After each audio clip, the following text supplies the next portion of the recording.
One rainy Tuesday morning in New York City, a tired single dad named Ethan stepped onto a crowded subway train with nothing on his mind except making it to work on time. He had no idea that before the next stop, he would be kneeling on the floor of that train, holding the hand of a stranger in pain, and that this moment would change his life forever. Because the woman crying out for help wasn't just any passenger. And her true identity, revealed only after the baby's first cry, would leave Ethan absolutely speechless.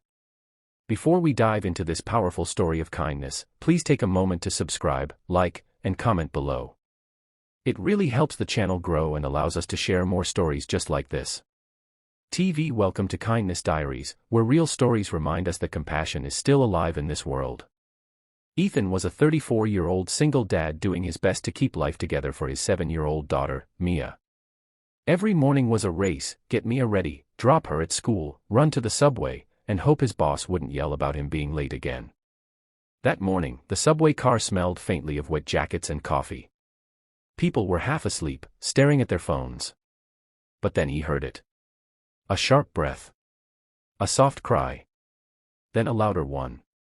At the far end of the car, a pregnant woman was gripping the metal pole with both hands, her face pale, her body trembling. She looked like she was about to collapse. Most passengers backed away in panic. Some whispered. Some just froze. He rushed toward her, his heart pounding. Hey, it's okay," he said gently. "Are you feeling contractions? Do you need help?" She nodded, trying to speak through the pain. I think the baby's coming.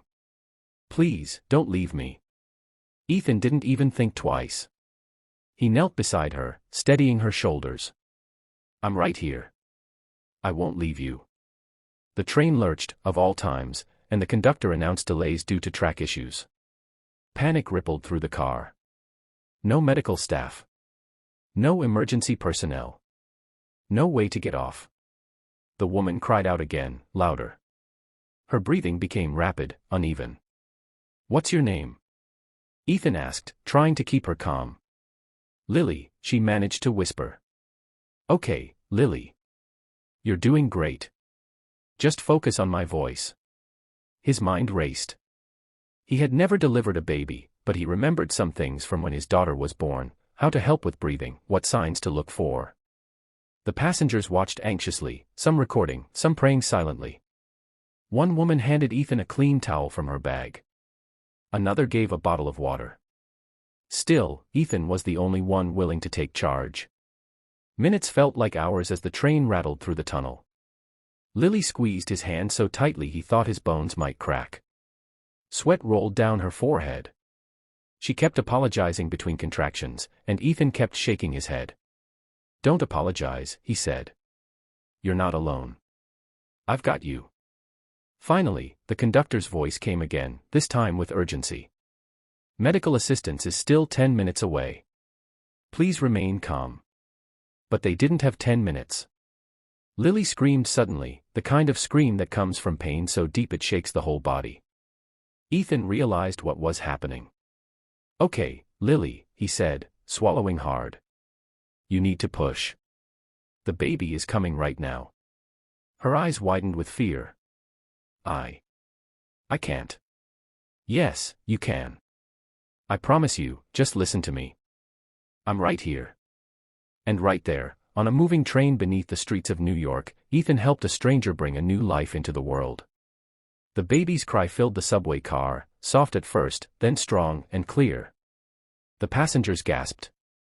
A few wiped tears from their eyes. Ethan wrapped the tiny newborn in the towel and placed the baby gently into Lily's arms. "You did it," he said, breathless. "You're both safe."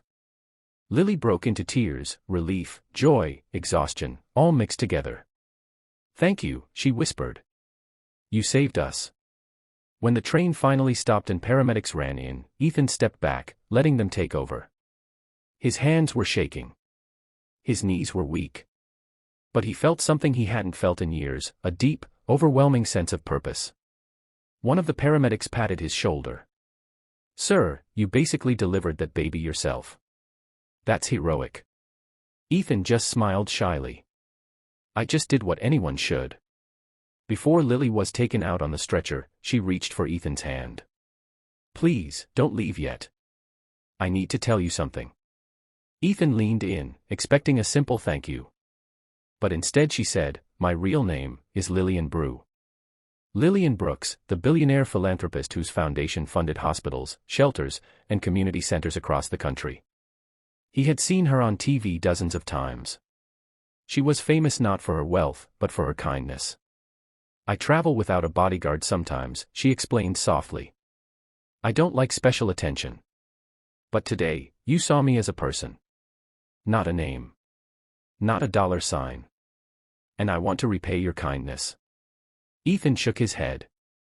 "You don't owe me anything."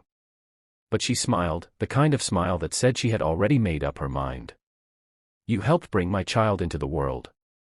The least I can do is help change your life, too." Over the next few weeks, Ethan learned that she meant every word.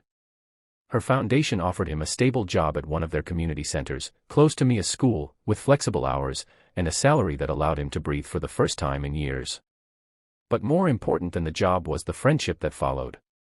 Lily often said, "You weren't chosen by accident. Kind people always end up in the right play." And today, Ethan still tells the story, not to brag, not to impress, but to remind others of something simple and powerful. Kindness has a way of coming back, sometimes in ways we never expect. So the next time you see someone struggling, step forward. Offer your hand. You never know whose life you're changing, or how that kindness might one day return to you. Thank you for watching Kindness Diaries. Let's keep inspiring each other. Let's keep choosing kindness.